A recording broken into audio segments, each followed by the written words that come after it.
Bapak Ibu yang terkasih, marilah kita berdoa. Doa yang diajarkan oleh Tuhan Yesus sendiri. Dalam nama Bapa dan Putra dan Roh Kudus. Amin. Bapa kami yang ada di surga, dimuliakanlah namamu. Datanglah kerajaan-Mu, dan jadilah kehendak-Mu di atas bumi seperti di dalam surga.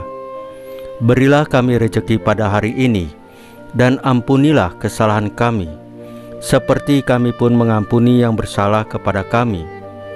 Dan janganlah masukkan kami ke dalam pencobaan, tetapi bebaskanlah kami dari yang jahat.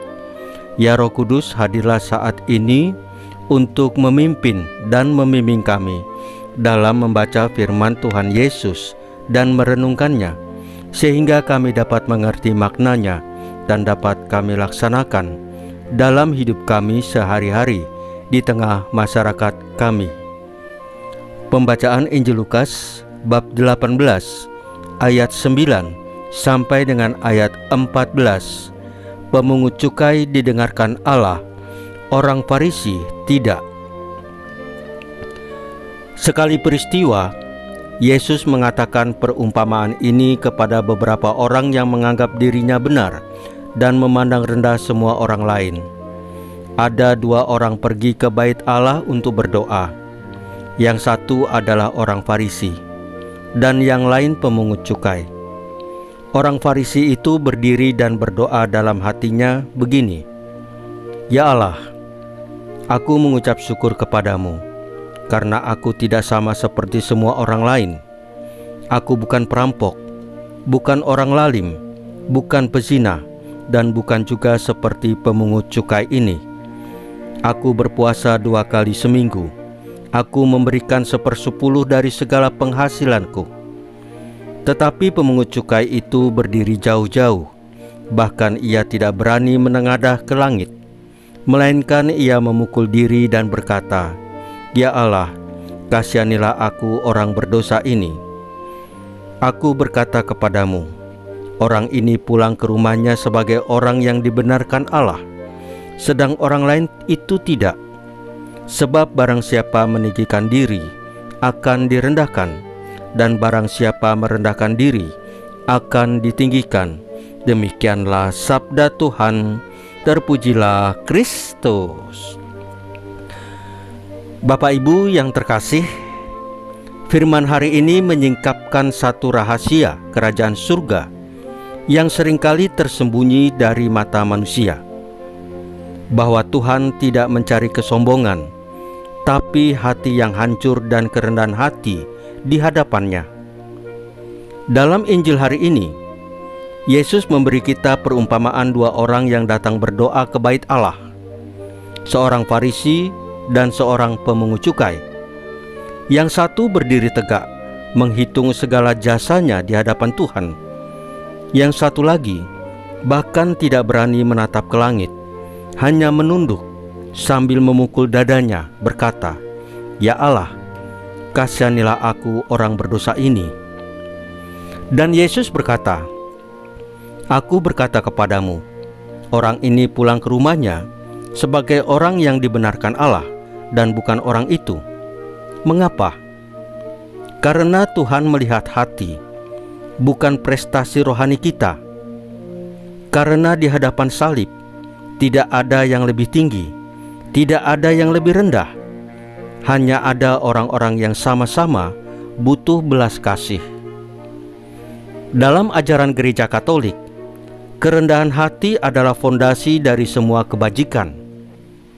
Santo Agustinus pernah berkata, Jikalau engkau bertanya padaku apa yang pertama dalam kekudusan, aku akan menjawab, kerendahan hati. Yang kedua, kerendahan hati. Yang ketiga, kerendahan hati. Tanpa kerendahan hati, kasih menjadi pameran, pelayanan menjadi ambisi, dan doa menjadi monolog.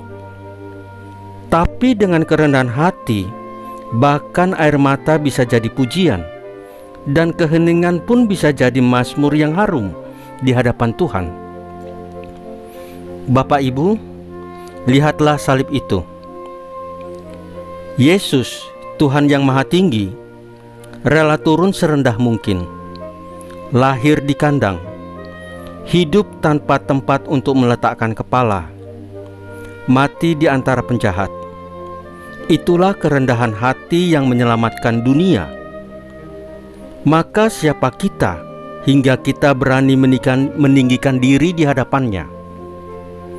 Justru saat kita berani berkata, "Tuhan, aku tidak mampu tanpa Engkau," disitulah kuasa Tuhan bekerja. Kerendahan hati bukan berarti minder, tapi sadar bahwa semua yang baik datang dari Allah. Rendah hati bukan berarti kalah, tapi membiarkan Tuhan yang meninggikan kita dengan caranya sendiri. Maka hari ini, mari kita datang seperti pemungut cukai itu, dengan hati yang tulus, tanpa topeng, tanpa dalih. Tuhan tidak mencari doa yang indah, Ia mencari hati yang jujur. Dan barang siapa merendahkan hati di hadapannya, akan diangkat ke dalam kasih-Nya yang agung. Bapak Ibu, marilah kita merendahkan hati kita untuk berdoa.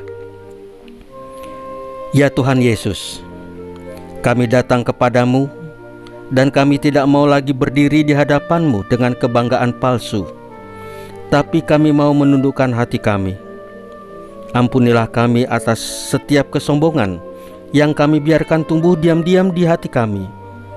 Ajarlah kami untuk menjadi kecil di hadapan salib-Mu, agar Engkau yang menjadi besar dalam hidup kami.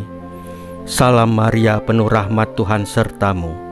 Terpujilah Engkau di antara wanita, dan terpujilah buah tubuh-Mu Yesus.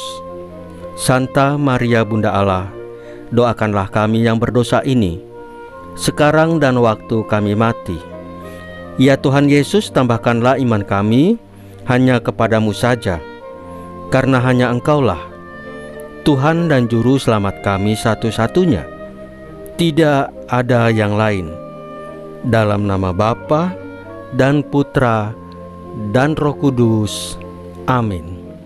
Bapak Ibu yang terkasih, bacaan firman dan renungan hari ini sudah selesai.